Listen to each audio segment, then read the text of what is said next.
AP CM Jagan విశాఖలో పర్యటించనున్నారు. మరి కాసేపట్లో ఆయన తాడేపల్లి నివాసం నుంచి వైజాగ్ చేరుకొని అనంతరం భీమిల్లో వైసీపీ ఆధ్వర్యంలో జరిగే బహిరంగ సభలో పాల్గొంటారు. ఏపీలో మరికొన్ని రోజుల్లో ఎన్నికలు జరుగుతుండటంతో సిద్ధం పేరిట ఎన్నికల శంఖారావం పూరించనున్నారు వైసీపీ బాస్. ఈ సభలో సుమారుగా 3 లక్షల మంది పాల్గొనేందుకు వీలుగా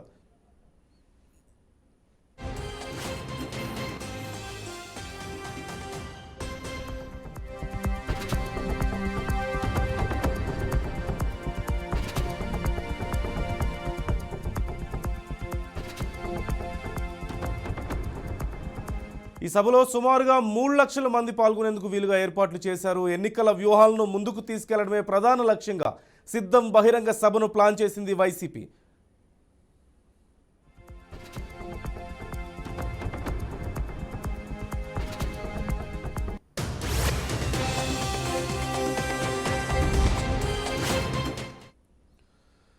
అయితే ఉత్తరాంధ్రలోనే వైసీపీ ఎన్నికల శంఖారావం నిర్వహిస్తుండటంతో సర్వత్రా ఉత్కంఠ రేపుతోంది. ఈ సభను విజయవంతం చేయాలంటూ ఉమ్మడి విశాఖపట్నం, విజయనగరం, శ్రీకాకుళం జిల్లాల అధికార పార్టీ ఎమ్మెల్యేలు ప్రయత్నం చేస్తున్నారు.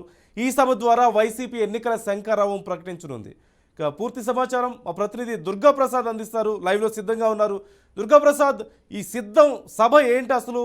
సీఎం ఈ పర్యటనలో ఏ అంశాల మీద ప్రధానంగా ఫోకస్ చేయబోతున్నారు?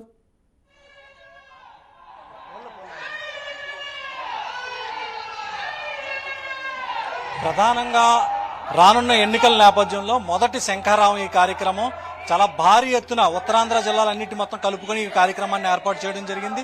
34 నియోజకవర్గాలకు సంబంధించిన ప్రజలంతా కూడా ఇక్కడ భారీ ఎత్తున రాబోతున్నారు. ముఖ్యంగా వైసీపీ అభిమానులు, కార్యకర్తలు, అలాగే గృహ సారథుల కోసం అని చెప్పి ఈ కార్యక్రమం ప్రత్యేకంగా ఏర్పాటు చేశారు. 15 ఎకరాల స్థలం భీమిలి నియోజకవర్గంలో ఏర్పాటు చేశారు. ప్రస్తుతం మనం చూడొచ్చు ఈ యొక్క వేదికని చాలా భారీగా పెద్ద ఎత్తున ఏర్పాటు చేయడం జరిగింది.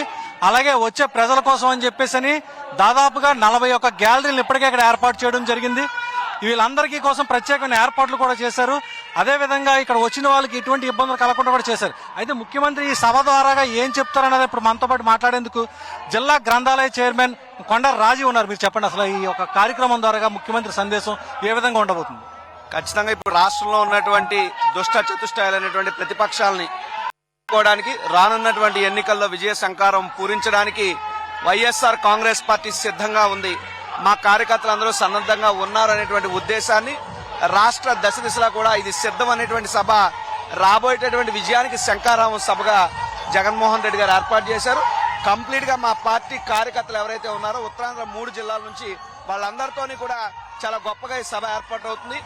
ఉత్తరాంధ్ర అంటేనే ఉద్యమాల చరిత్ర, గొప్ప గొప్ప కార్యక్రమాలన్నీ కూడా ఉత్తరాంధ్ర నుంచి మొదలైనవే. కాబట్టి అదే సెంటిమెంట్ తో ఈ రోజు మా విజయ శంఖారావం సభని మహిళల కోసం, పిల్లల కోసం, వారి సురక్షిత భవిష్యత్తు కోసం మనమంతా సిద్ధం అనేటువంటి ఒక నినాదంతోనే ఈ సభను ముఖ్యమంత్రి గారు తీసుకోవడం జరిగింది. అంటే ఇప్పటివరకు కూడా రొటీన్ గా జరుగుతున్న సభలు కాకుండా దానికి భిన్నంగా ఉంటుంది అనుకోవచ్చా? ఖచ్చితంగా భిన్నంగా ఉంటుంది. ఎందుకంటే ఇప్పటి వరకు ఊరూరా కూడా బస్సు యాత్రలు పెట్టడం జరిగింది. ఆ సభలు దేనికి కూడా జగన్మోహన్ రెడ్డి గారు రాలేదు. అంతకుముందు జగన్మోహన్ రెడ్డి గారు వచ్చిన సభలన్నీ కూడా ప్రభుత్వ సభలు. బట్ ఇది కంప్లీట్ గా మా పార్టీ సభ, మా కార్యకర్తల సభ. ప్లేనరీ తర్వాత మళ్ళీ జరుగుతున్నటువంటి సభ. కాబట్టి కార్యకర్తలు ఉత్తేజంగా ఇంకా రెట్టింపున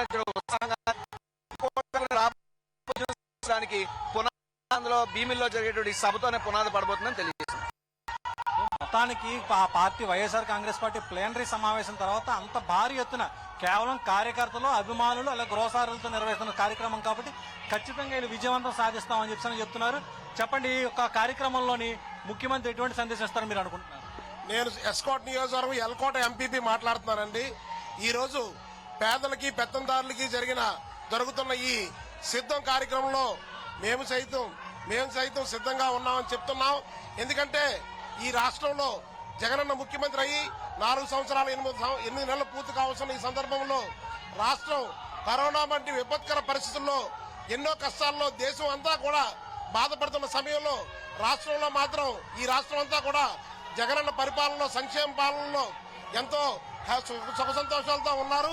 అలాగే ఈ రోజు గ్రామాలు అయితే మాత్రం ఎంత అభివృద్ధి చెందాయంటే ప్రతి గ్రామంలో సచివాలయ వ్యవస్థ, అలాగే రైతు భరోసా కేంద్రాలు, వెల్నెస్ సెంటర్లు, మిల్క్ సెంటర్లు, డిజిటల్ లైబ్రరీలు పెట్టడం, వాలంటీర్ నేరుగా ముఖ్యంగా ఇప్పుడు మీరు ఒక పార్టీ కార్యకర్తగానా ఈ రోజు ముఖ్యమంత్రి మీకోసం ప్రత్యేకంగా ఈ సమావేశం ఏర్పాటు చేశారు కాబట్టి మీకు ఎటువంటి సందేశం ఇవ్వబోతున్నారు? ఇటువంటి ఈ రోజు ఇది కేవలం ప్రజలతో ఒక మీటింగ్ కాదు, కేవలం పార్టీ తాలూకా కేడర్ తాలూకా మీటింగే.